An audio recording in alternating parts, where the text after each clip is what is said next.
varies that and collects the two and puts it into another format. And it's so absurd, of course, that finally the dogs are there, because she says even the dogs eat the crumbs on the table, or eat the crumbs that fall from the master's table, or whatever. You all know that's famous gospel saying. That's from Matthew and Mark, you can find it. That doesn't exist in Luke and John. This is the parallel in Luke. You see, and he puts the dogs, he wants to get the dogs in there. That's what I mean about using these words. You follow me? It's very clever, and it's very complicated. And people don't know. I mean, I've never read this anywhere, and people just don't understand what's going on before them in these documents. And so, and that's the only way to find the historical Jesus, by knowing what's going on in front of you in the documents. I hope I'm not boring you guys too much. It's pretty convoluted. But the dogs has to get in there. But now, what do the dogs do? They lick his sores. Well, that is pathetic. That's just ridiculous, of course, while the dogs licked his sores. So that shows you the kind of Scrabble that they're playing. You know that's not historical. The poor man isn't going to the rich man while the dogs are licking his sores. It's even more telling, of course. I'm sorry, don't hate me for that. But look, let's be big people, grown-ups. Don't tell people in your religious environment these things to make them angry at you. When you're in the religious environment, as Paul says, these people have weak consciences, he says in 1 Corinthians. Don't do things that'll upset them, don't say anything, but you as a mature person can, I think, clearly see your Jesus, your gospel is not going to include things about dogs licking poor men's sores, which is obviously based on other things. Except, and our scholars should have long ago picked this clean, like they would pick a bone clean, but they haven't, because they're all frightened, and they're under a certain amount of authority themselves. But since I'm retiring next year, I'm under no authority, and I can get away scot-free. Anyway, no one ever gets away scot-free, I can assure you. Okay, but the thing Luke adds is Lazarus. The poor man is Lazarus. Where are we going to go to find Lazarus? Gospel of John. This is the connecting piece to the Gospel of John, which is why I say these things are not all disconnected. So now we know that the poor man under the table, we didn't know that in John, did we? That the poor man under the table, while the dogs licked his sores, is Lazarus. Who's Lazarus in John going to be? Lazarus in John is the brother of, guess who? Our friends Mary and Martha.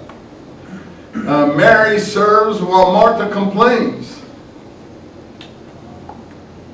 And these people are going to anoint Jesus' body.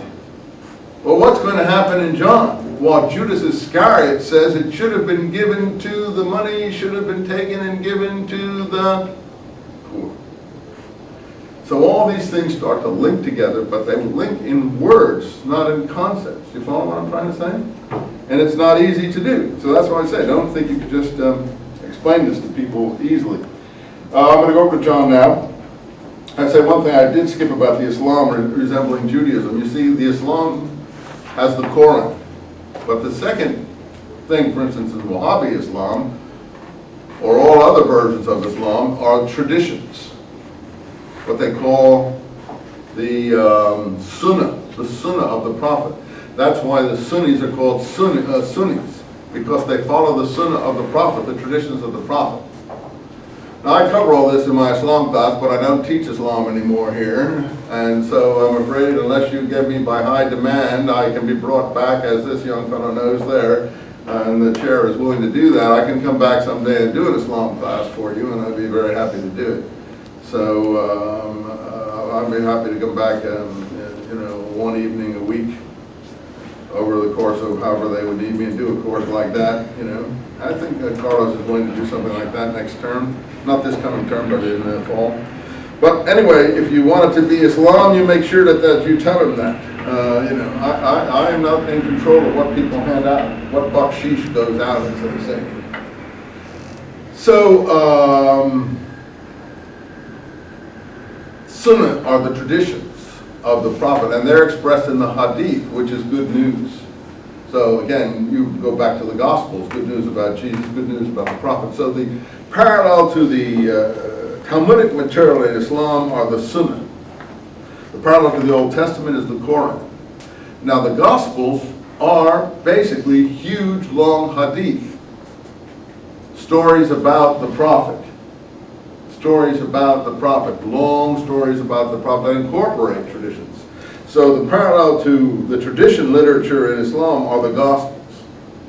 But anyway, Islam is constructed that you have Quran, Sunnah, and then some other categories that make up the total compilation in Islam of what is called Sharia, which is holy law, which means the going, the way. If you go to in the Middle East, you'll see it says Sharia Salakadin, which means Salakadin Street. Sharia means going. Well, in Hebrew, halakha is the word for tradition. And the whole compilation of traditions is the halachot. Halachot in Hebrew means going. I walk, halak, I walk. It's the word for walking in Hebrew. It's the same thing. It's the way. The halachot are the plural for the halakha in Hebrew. It's the traditions, the going, the way, the street. Same in Islam. So halakha and sharia are the same words.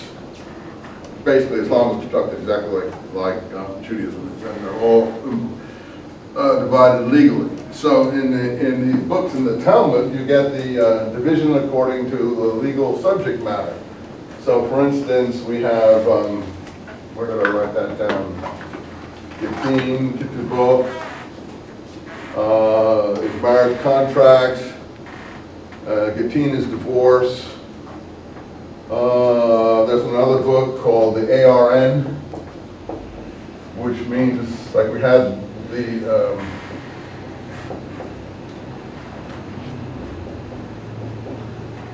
this is a very old book, and it's got a lot of traditions in it about these people. The Fathers according to Rabbi Natan. It's an extra Talmudic piece of literature. The extra Talmudic literature in the Jewish tradition are called the Midrash, which are storytelling like expositions outside the Talmud. The big Midrashim, besides about according to Rabbi Natan, which have a lot of these materials in it, are the Midrash, and we use it with, we usually do it like that. Not surprisingly. We don't do it like this, though. That means Mishnah. Pardon me. I'm wrong. We do it like this. Lamentations. It's called Midrash Rabbah, so they put an R. Lamentations Rabbah. I know it sounds complicated.